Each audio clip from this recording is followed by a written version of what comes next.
केंद्र से बोल रहे हैं। लीजिए सुनिए। कोविड-19 जागरूकता पर विशेष कार्यक्रम मन में है विश्वास।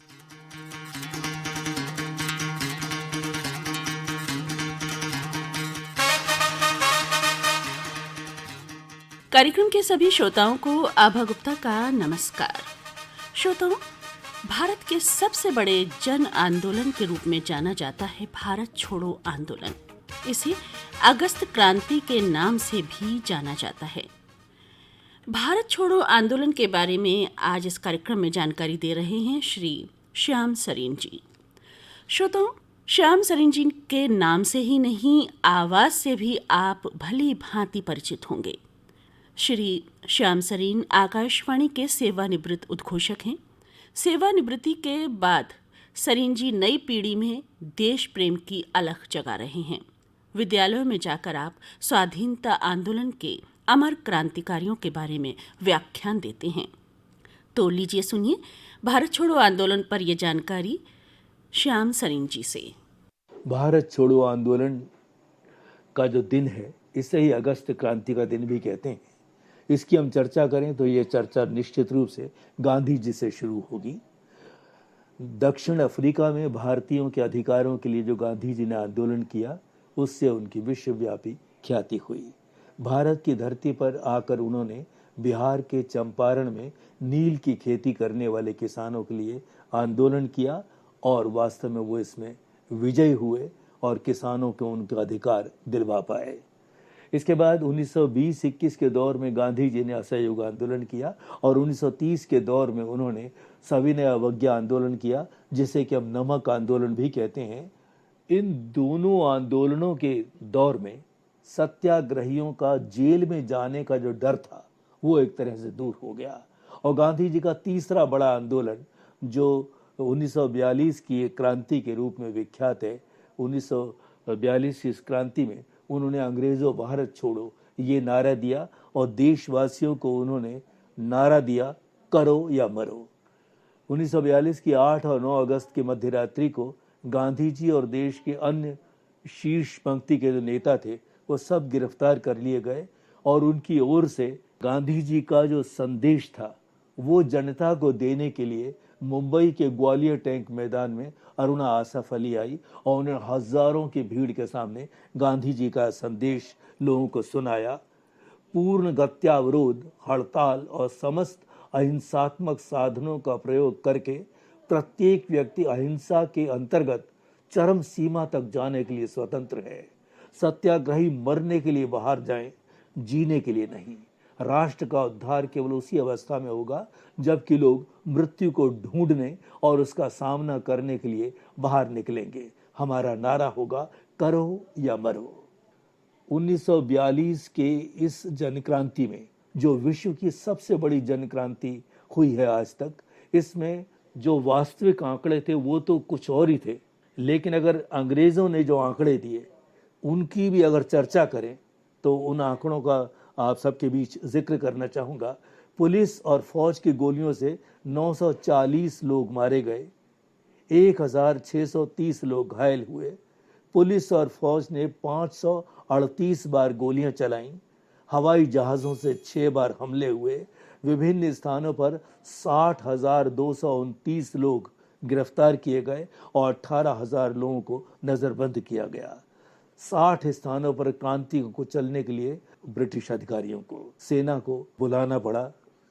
क्रांति की चपेट में 59 रेलगाड़ियां गिराई गईं और 318 स्टेशन नष्ट हुए, 954 डाक खानों पर हमले हुए और 12,000 स्थानों पर टेलीग्राफ के तार काटे गए। देश के शीर्ष नेता तो उन्हें कुछ संदेश देने के लिए या उनका नेतृत्व करने के लिए उनके बीच में नहीं थे। वो तो 8 और 9 अगस्त की मध्य रात्रि को, जैसे कि हम आपको बता चुके हैं, गिरफ्तार कर लिए गए। अब जनता ने अपने विवेक से, कोई गली मोहल्ला कॉलोनी कोई सड़क बाकी नहीं बची, तिरंगा हाथ में लेकर जुलूस ना निकाला हो और इसकी कतई परवाह नहीं की हो कि अंग्रेज लोग हम पर गोलियां चलाएंगे। ऐसी जगह जगह कितनी शहादतें हुई, कुछ का उल्लेख हम आपके बीच में करना चाहेंगे। असम के दारांग जिले के गोपुर में 14 वर्ष की कनकलता बरुआ ने अपने सीने पर गोली खाई, शहीद हुई। लेकिन उसके साथ ही अंततः गोपुर के थाने पर तिरंगा लहराने में कामयाब रहे।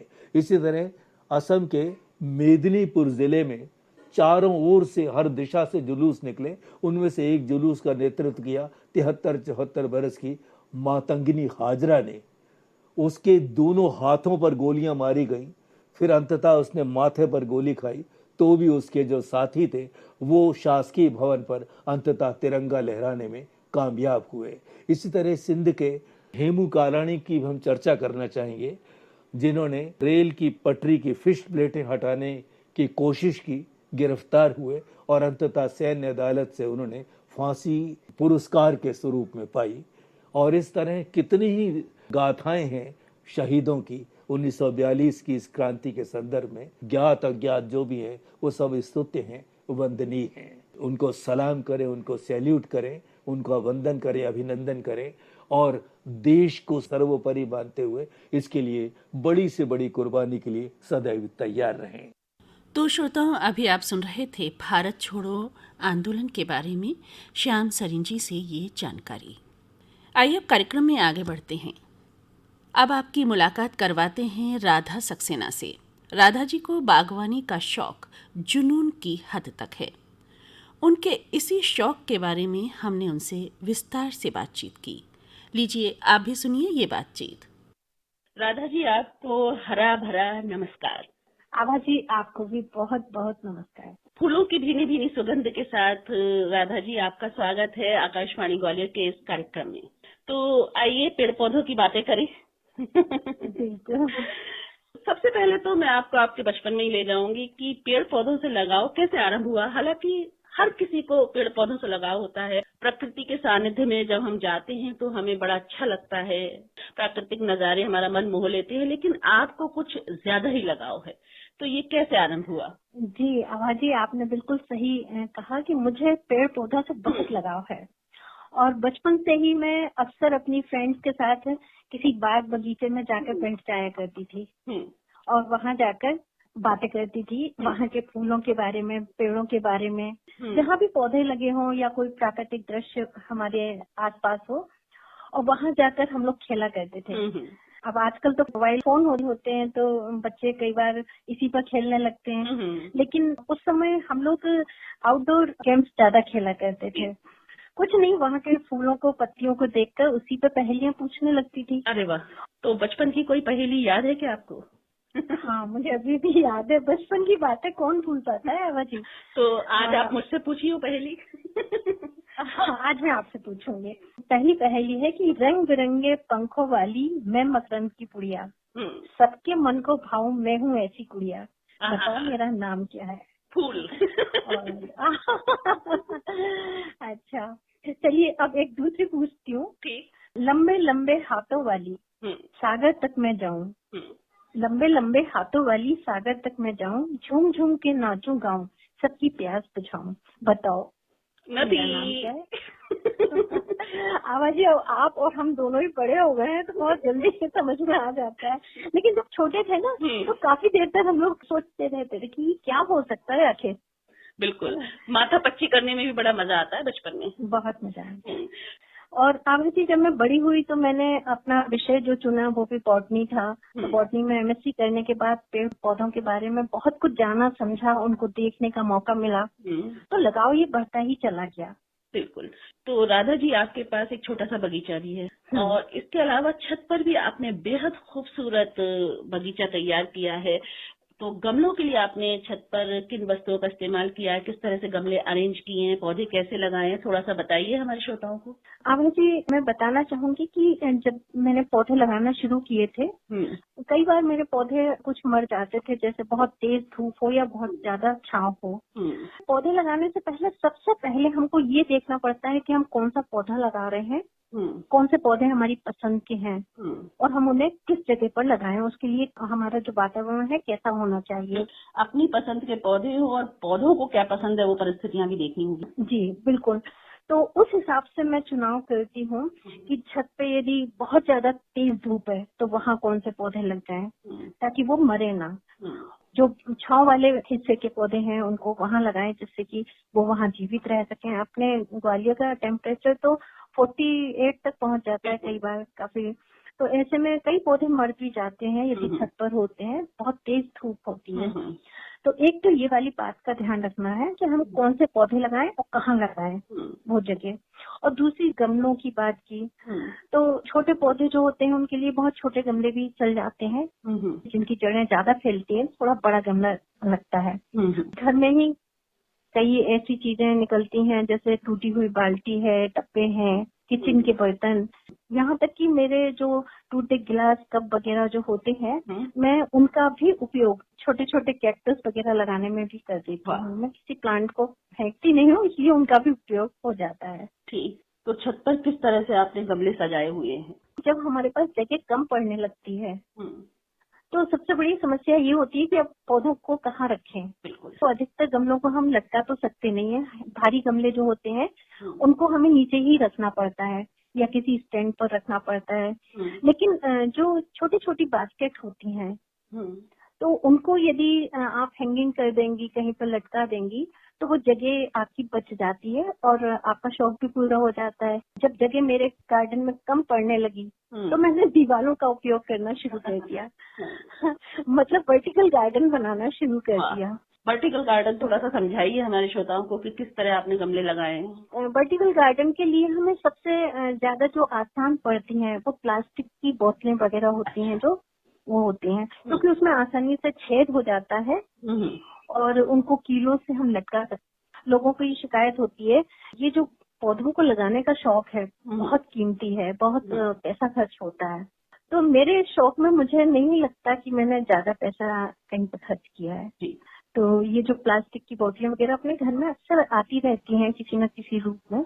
यानी कि आप कह रही हैं कि कबाड़ से भी आप तो गमले निकाल लेती हैं। हाँ, बिल्कुल आपने सही कहा। मैं घर की कोई भी चीज फेंकती नहीं हूँ, ऐसी छोटी से छोटी भी चीज का उपयोग मैं कर लेती हूँ यदि मुझे लगता है कि इसका उपयोग मैं प्लांट्स के लिए कर सकती हूँ। तो दीवारों पर आप कील से टांग लेती हैं बोतलों को और साइड से फिर पौधे लगाती हैं उसमें? हाँ, साइड से भी लगाते हैं। और फिर देखिए, जैसे हमने यदि कोई छोटे बर्तन में पॉट में पौधा लगाया है, काफी ऊंचाई पे है, यदि कोई बोतल पानी देने तो की दिक्कत पड़ रही है, तो हम उसको ये कर सकते हैं कि उसमें ऐसे प्लांट लगाएं जिनमें पानी कम दिया जाता है, जैसे कैक्टस हैं या सेकुलेंट्स हैं। ये ऐसे पौधे हैं जिनको आप कभी कभी पानी दें तो चल जाता है। हाँ। मैं आपको बताना चाहूंगी कि मेरी छत पे भी वो वाले पौधे लगे हुए हैं जो अक्सर लोगों को सिर्फ जमीन पे टिकते हैं। यानी कि एक टाइप बोनसाई हो गया ना ये तो।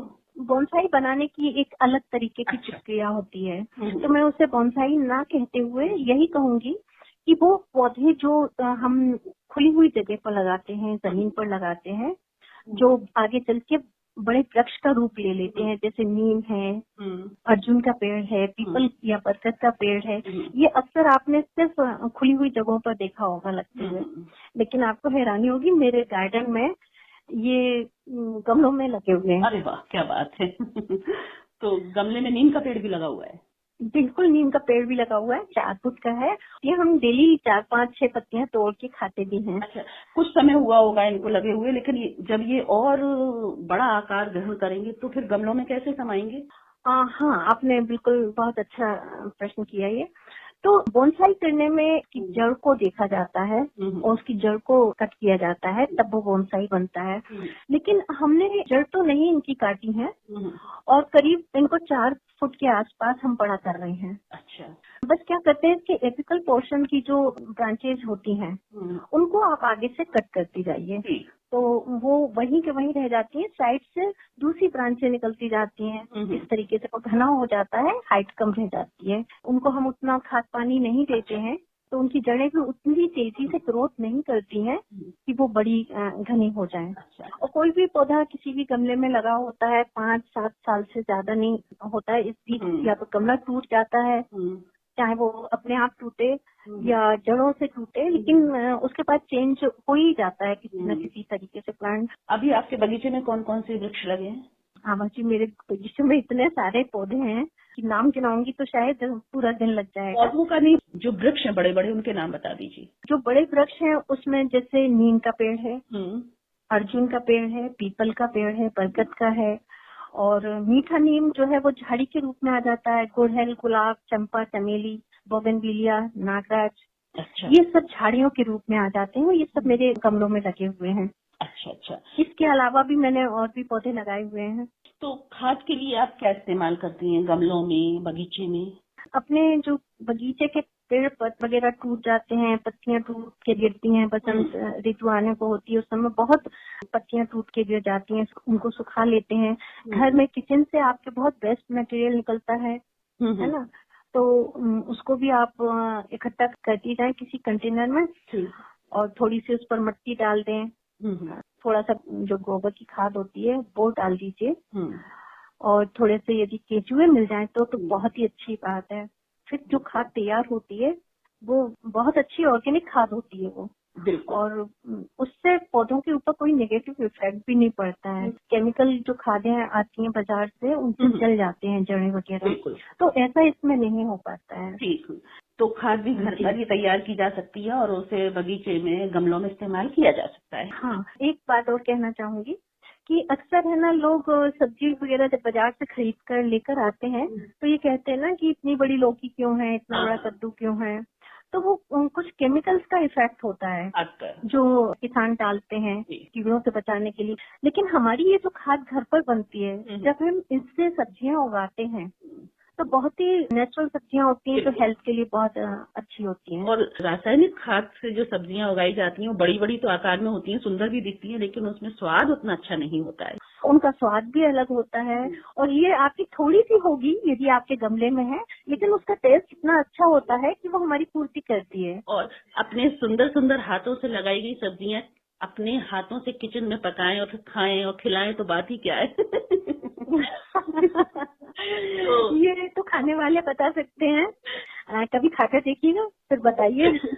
राधा जी, सब्जियों की बात ही चलिए तो ये भी बता दीजिए कि आपने अपने बगीचे में या गमलों में कौन कौन सी सब्जियां लगाई हैं? सीजन के हिसाब से भी बहुत सारे पौधे होते हैं, जैसा कि हम सभी जानते हैं।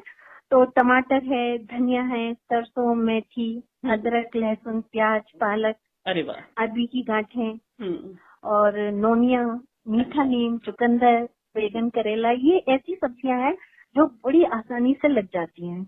अच्छा, बीज कहाँ से लेती हैं इसका? बीज के लिए क्या करती हैं?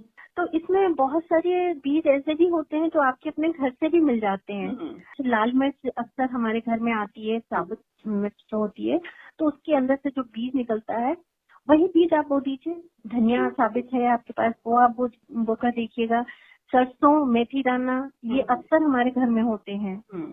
अदरक, लहसुन जब कभी बाजार से आती है तो उसकी थोड़ी थोड़ी गांठें जो किले कूट रहे होते हैं ना, वो आप लगाइएगा, आसानी से लग जाएगी वो। बिल्कुल। तो आजकल बरसात में अक्सर मीठे नीम के बीज इधर उधर टपकते रहते हैं और मिट्टी के द्वारा आते जाते रहते हैं, तो खूब सारे पेड़ आसानी से उग जाते हैं। हमारे पौधों में बहुत सारे पौधे ऐसे हैं जिनको हम अपने आसपास से ले सकते हैं, कटिंग करके, तोड़कर, और ये सीजन तो बहुत अच्छा है। मतलब उनकी पौध नर्सरी जाकर खरीदनी नहीं पड़ती है। हाँ, लोग जब ये कहते हैं कि हम नर्सरी गए थे, हमने 2000 के पौधे खरीदे, 3000 के पौधे खरीदे, तो मुझे हैरानी होती है कि सारे पौधे नर्सरी से क्यों खरीद लिया आपने। बहुत सारे पौधे तो हमारे आसपास भी होते हैं, फ्रेंड्स के यहाँ होते हैं, हम आपस में मिलने जाते हैं, वहाँ से कलम काट के लगा सकते हैं। बिल्कुल, तो आपका खर्चा कम होगा। हम अपने विचारों का आदान प्रदान करते हैं, बातें करते हैं एक दूसरे से, तो जो हमारे घर में पौधा है वो हम दूसरों को दें, दूसरे के घर में जो पौधा है वो हम लें, तो सारी कॉलोनी या मोहल्ले में बहुत सारे पौधे हो जाएंगे। मेरी जो यहाँ की कुछ फ्रेंड्स हैं, मेरे ही तरीके के शौक वो लोग भी रखती हैं, पौधे बहुत सारे लगाती हैं, तो हम लोगों की बातचीत का काफी समय जो होता है, बहुत सारी चर्चाओं में फोन पर भी या कभी मिलते हैं, तो पौधों से ही संबंधित काफी समय तक हम लोगों की चर्चा होती रहती है। बहुत बढ़िया। कि आपका ये ग्रोथ बहुत अच्छा कर रहा है, बताइए आपने क्या किया, और आपके फ्लावर बहुत अच्छे हैं, आपके गार्डन में ये वाला फूल है, मेरे घर में नहीं है, मुझे भी दीजिए इसकी कलम। और कभी कभी तो अधिकार के साथ मांग भी लेते हैं। बिल्कुल, तो यही दोस्ती है और यही हरियाली फैलाने का तरीका है। अच्छा राधा जी, कुछ औषधीय पौधे भी आपने अपने गमलों में, बगीचे में जरूर लगाए होंगे, उनके बारे में भी हमारे श्रोताओं को थोड़ा सा बताइए। बहुत सारे मेडिसिनल प्लांट लगाएं, जैसे तुलसी है, आपको हर घर में मिलेगी। हम्म, नीम का पौधा, ये कम लोग लगाते हैं, लेकिन इन दिनों बड़े आराम से नीम के पेड़ के नीचे उसका बीज पड़ा होगा, निमोरी जिसे कहते हैं, तो नीम और नीम इन दोनों की निमोरियां मिल जाती हैं आराम से। वो है एलोवेरा है, आप तो जानती हैं एलोवेरा तो स्किन के लिए कितना फायदेमंद है। बिल्कुल। एलोवेरा तो सौंदर्यवर्धक भी है और स्वास्थ्यवर्धक भी है। स्वास्थ्यवर्धक भी है। इसके अलावा अर्जुन का पेड़, गिलोई जो है वो, उसकी यदि आप एक कटिंग लगा दे कहीं पर, छोटी सी डंडी, तो काफी जल्दी फैल जाती है। लेकिन जैसे तुलसी, नीम, एलोवेरा, अर्जुन का पेड़, आंवले का पेड़, आंवला आप विटामिन सी मिलता है हमको, नींबू है, तो नींबू भी एक तरीके से विटामिन सी देता है, तो मेडिसिनल प्लांट है, तो इसको सब्जी में भी यूज करते हैं। और अब इनके अलावा ना कुछ फूलों और फलों के भी पौधे बहुत आसानी से हम लगा सकते हैं। बिल्कुल। जैसे फूलों के पौधों में आप यदि सीजनल प्लांट की बात करेंगी, तो चूंकि इस समय अभी गर्मी का मौसम है, तो ऑफिस टाइम जैसे मॉस रोज कहते हैं, नोनिया भी कहते हैं इसे, और फुल मेहंदी है, गुड़हल है, गेंदा है, मैक्सिकन टोनिया है, ये ऐसे पौधे हैं जो बड़े आसानी से लग जाते हैं। और गुलाब, गुड़हल, चमेली, चंपा, बोगनवेलिया, नागराज, मधुमती, इनकी आप कटिंग इस मौसम में लगा दीजिए, देखिए फिर ये कई सालों तक आपके घर में बने रहेंगे। अच्छा। तो हमारे श्रोता सुन रहे होंगे आपकी बात, तो बरसात का मौसम चल रहा है, तो जरूर कहीं से कलम ला करके लगाएंगे और आने वाले समय में उनके यहाँ फूल खिलेंगे। बिल्कुल खिलेंगे। यदि मान लीजिए कहीं धूप की प्रॉब्लम है, धूप नहीं आ पाती है, तो उसके लिए भी हम कुछ ऐसे प्लांट्स लगा सकते हैं कलरफुल, जिनकी पत्तियां होती हैं रंग बिरंगी, तो वो ऑर्नामेंटल प्लांट्स होते हैं जो छांव में लग जाते हैं आसानी से। अच्छा, कई बार हमारे सामने एक समस्या आती है कि भाई पौधे तो लगा लें लेकिन पानी तो मिले। जब पानी कम होता है तो पौधे कैसे लगाएं? आपने तो लगा लिया क्योंकि आपके पास पानी था, हम कैसे लगाएं? तो उनके लिए भी मेरे पास उनका भी इलाज है। कि आप ना कम पानी में और कम देख रहे, मान लीजिए आप जैसे सर्विस करती हैं, आपके पास समय भी कम है, आप हमारी तरह ज्यादा समय नहीं दे सकती हैं, तो ऐसे में आप कम पानी, कम देखभाल के पौधे लगाएं। जैसे कैक्टस हैं, सेकुलेंट्स हैं, स्नेक प्लांट, एगेव का प्लांट, ये वो प्लांट हैं जो एक बार यदि आपने लगा दिया तो सालों साल कभी खत्म नहीं होगा। बिल्कुल। और कैक्टस तो ऐसे पौधे हैं जिन्हें पानी ना के बराबर ही चाहिए। बिल्कुल। आप कभी बाहर चली जाएं 15 दिन के लिए, तो भी आपके ये पौधे कभी नष्ट नहीं होते हैं। मैंने ऐसा करके कई बार देखा। तो आपके घर में धूप जैसी आती हो, मौसम जैसा हो, उस हिसाब से पौधों को लगाना चाहिए, है ना? और आपके पास जितना समय हो और जितनी आपकी पॉकेट मनी अलाउ कर रही हो, क्योंकि लोग इतना शौकीन होते हैं कि बहुत महंगे महंगे पौधे भी लाते हैं। हम कैक्टस की बात कर रहे थे, कई कैक्टस ऐसे हैं जो 2000-3000 तक का आता है। तो मैं उनको यही सलाह देती हूँ कि आप वो वाले कैक्टस क्यों लगा रहे हैं, वो लगाइए ना जो आसानी से आपके आसपास कभी मिल जाता है, उसको तोड़ के लगा दीजिए, वो आराम से लग जाएगा। ये सीजन तो बहुत अच्छा होता है। इस समय आप यदि मॉस रोज, जो कि ऑफिस टाइम कहलाते हैं, इसकी 8, 10, 15 वेराइटीज होते हैं। वेराइटीज तो बहुत होती हैं, लेकिन जनरली हमारे आसपास जो इनके कलर मिलते हैं फूलों के, वो 8-10 ही होते हैं। तो आप है ना उनकी बहुत छोटी छोटी सी डंडियां तोड़ के लगा दीजिए, फिर देखिए। इसी तरीके से स्नेक प्लांट की एक लीफ है, यदि उसमें से 2 या 3 काट के लगा देंगी तो वो लग जाता है बिल्कुल आसानी से। राधा जी, आप पेड़ पौधों के साथ समय बिताती हैं और बचपन से आप बता रही हैं कि आपने खुद पहेलियां लिखी थी अपनी सहेलियों से पूछने के लिए, तो निश्चित रूप से आप क्रिएटिव भी हैं, कविताएं भी लिखती होंगी, है ना? बिल्कुल, मैं कविताएं भी लिखती हूँ। प्रकृति के साथ आप समय ज्यादा बिताती हैं, पेड़ पौधों के साथ, फूलों के साथ, तितलियों के साथ, पक्षियों के साथ, तो निश्चित रूप से आपने प्रकृति को अपनी कविता में जरूर उतारा होगा। कई कविताओं का आधार ही प्रकृति होती है। और वैसे भी कोई कवि जिस वातावरण में रहता है और उस वातावरण में रहकर जब वो कल्पना करता है, तो वो कविता उसकी वास्तविकता को दर्शाती है। बसंत ऋतु आपको जो बाहर दिखती है बसंत ऋतु की, तो उससे पहले के मौसम पर भी जरा नजर डालिए कि वो कैसा लगता है, उस समय कितनी उदासी होती है पूरे वातावरण में। सकारात्मक बात करें तो हम ये भी कह सकते हैं कि पतझड़ का आगमन बसंत के आने का संकेत होता है। क्योंकि कुछ पाने के लिए कुछ खोना भी पड़ता है और कुछ नया चाहिए तो पुराना हमें फेंकना ही पड़ेगा या छोड़ना पड़ेगा। बिल्कुल सही कहा आपने। और मैं आपकी इसी बात को, आप सुनिएगा मेरी कविता और फिर महसूस करेंगे आप। हाँ, ये पतझड़ किसी याद का बीता हुआ चमन है, फिर भी नई बहार का गुनगुनाता हुआ शगुन है। वाह। फिर भी नई बहार का गुनगुनाता हुआ शगुन है। फूल ना सही इसे कांटों से सजा रहने दो, फूल ना सही इसे कांटों से सजा रहने दो। ये जीवन के संघर्षों का दर्पण है। क्या बात है। ये जीवन के संघर्षों का दर्पण है, ये पतझड़ किसी याद का बीता हुआ चमन है।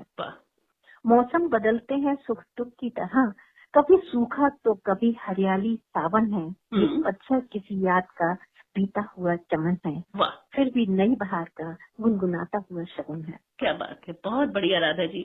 बिल्कुल आपने सच्चाई को अपनी कविता में उतार दिया है। इस समय कोविड-19 का संक्रमण चल रहा है पूरी दुनिया में, हमारे देश में ही नहीं, तो उस पर भी कुछ आपने लिखा है, कुछ चिंतन मनन किया है इस बारे में भी? मैं अपने पर्यावरण को देखती हूँ कि इतना दूषित होता जा रहा है, तो मुझे बड़ी चिंता लगती है कोविड-19। लेकिन हकीकत में देखें तो ये आया कैसे, तो इस चीज के लिए हम मानते हैं कि किसी हद तक मानव जाति खुद जिम्मेदार है और इसने इस पर्यावरण को इतना दूषित कर दिया, इतना खराब कर दिया है कि आज ऐसी नई नई बीमारियां जन्म ले रही हैं, ऐसे नए नए वायरस जन्म ले रहे हैं जिनका कोई इलाज नहीं। अपनी भौतिक सुख सुविधाओं के लिए इंसान ने प्रकृति का जबरदस्त दोहन किया है और उसका कुपरिणाम तो उससे तो भुगतना ही है, आने वाली पीढ़ियां बहुत भुगतेंगी। तो ये कोविड-19 का संक्रमण काल हमें ये चेतावनी दे रहा है कि सोचें प्रकृति के बारे में, पर्यावरण के बारे में। इस पर भी मैंने जो कविता लिखी है मैं आपको सुनाना चाहूंगी। स्वागत है। मानव हो तो मानव हित में ऐसा कुछ कार्य करो, मानव हो तो मानव हित में ऐसा कुछ कार्य करो, स्वर्ग धरा बन जाए और इतिहास अमर हो जाए। क्या बात। स्वर्ग धरा बन जाए और इतिहास अमर हो जाए। सदियों की मेहनत का फल है सृष्टि की ये रचना, सदियों की मेहनत का फल है सृष्टि की ये रचना। बम बारूद वायरस इसको बुरी तरह डस जाएगा। सही। स्वर्ग धरा बन जाए ऐसा कुछ कार्य करो। बहुत खूब। ज्ञान विज्ञान और तकनीक को अपनी हद में रहने दो। वाह। ज्ञान विज्ञान और तकनीक को अपनी हद में रहने दो, वर्चस्व की आंधी में सब भस्म हो जाएगा। मानव हो तो मानव हित में ऐसा कुछ कार्य करो। बहुत बढ़िया। नित्य नए आविष्कार करो पर ना करो कोरोना। नित्य नए आविष्कार करो पर ना करो कोरोना। विश्व पटल पर इंसानों का नाम कहीं खो जाएगा। विश्व पटल पर इंसानों का नाम कहीं खो जाएगा। मानव हो तो मानव हित में ऐसा कुछ कार्य करो, स्वर्ग धरा बन जाए और इतिहास अमर हो जाए। बहुत बढ़िया, बहुत खूब पंक्तियां लिखी राधा जी आपने, बिल्कुल दिल को छू लेने वाली पंक्तियां, और इन पंक्तियों पर हमें चिंतन मनन करना चाहिए, सोचना चाहिए। तो राधा जी आपने समय निकाला, हमारे कार्यक्रम से जुड़ी और बहुत सारी जानकारी भी आपने श्रोताओं को दी और बहुत अच्छी अच्छी बातें भी बताई पेड़ पौधों से जुड़ी हुई, किस तरह से अपने घर में ही कम जगह में हम बगीचा तैयार कर सकते हैं, गमले तैयार कर सकते हैं, खाद बना सकते हैं, पौधे लगा सकते हैं। आपका बहुत बहुत धन्यवाद। आभा जी आपका भी बहुत बहुत धन्यवाद। नमस्कार। नमस्कार। तो श्रोताओं, अभी आप सुन रहे थे बागवानी की शौकीन राधा सक्सेना से की गई ये बातचीत। दोस्तों, बागवानी से मानसिक तनाव भी कम होता है, मन प्रसन्न होता है। तो अपने घर में कच्ची जगह ना भी हो तो गमलों में ही सही कुछ पौधे जरूर लगाइए। अपने हाथों से लगाए पौधों को बढ़ते फलते फूलते देखने का आनंद ही अद्भुत होता है। श्रोताओं, प्रकृति कभी अपनी दी हुई वस्तुओं का अहंकार नहीं करती, लेकिन गलत उपयोग करने पर सबक जरूर सिखाती है। आजकल कोरोना संक्रमण काल में भी हम कई सबक सीख रहे हैं। उनमें से एक सबक ये भी है कि प्रकृति का बुरी तरह दोहन ना करें। महात्मा गांधी जी ने भी कहा है कि प्रकृति हमारी ज़रूरतों को तो पूरा कर सकती है, लेकिन लालच को नहीं। तो पर्यावरण के संरक्षण में अपने हिस्से की भागीदारी ज़रूर निभाएं।